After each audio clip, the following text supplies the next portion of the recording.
Sharon Whelchel, filming from Tustin, California at my crochet studio for my Etsy shop Starlike. And today I'm going to be teaching you guys how to make puff balls. Sometimes they're called pom-poms. So first you'll take your yarn and cut a piece about 5 inches long. And then next you're going to be wrapping the yarn around your hand. So I want you to remember that the width around your hand is going to be half the width of the pom-pom. So if I wrap the yarn around my 2 fingers, it's going to be twice that size. So since I'm going to be using my 2 fingers only, I'm going to stick this other piece of yarn that I just cut in between my 2 fingers. I'm going to hold that there tightly.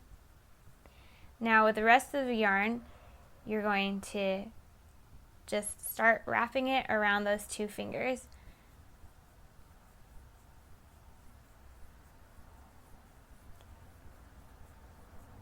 And you'll keep wrapping and wrapping until it's very thick.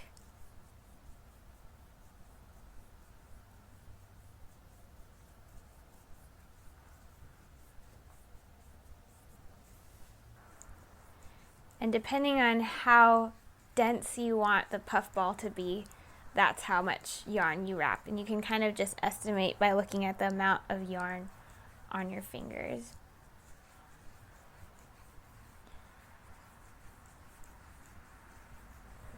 So I'm going to stick with this length and go ahead and just cut the yarn.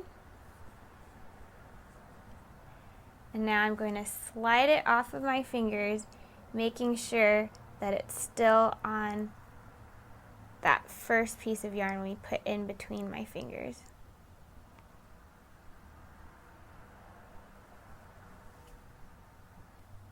Okay, so once you've slid it off your fingers, and it's just going to be a kind of big lumpy roll of yarn sitting on that 5-inch piece, then take those ends and tie them together as tightly as you can.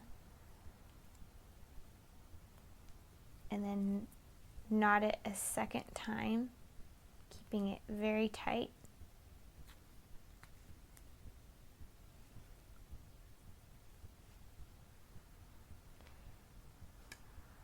And then taking your scissors, you'll insert it into those loops and start cutting.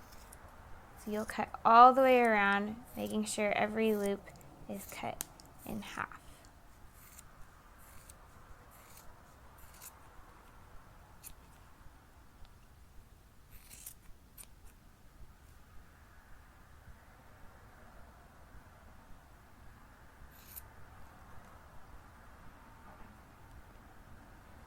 And if you find that some strings are longer, just go ahead and start trimming it and shaping it into a nice round ball. And once you're happy with how it looks, then you can go ahead and attach it to whatever you want. These look good at the end of beanies and hats especially.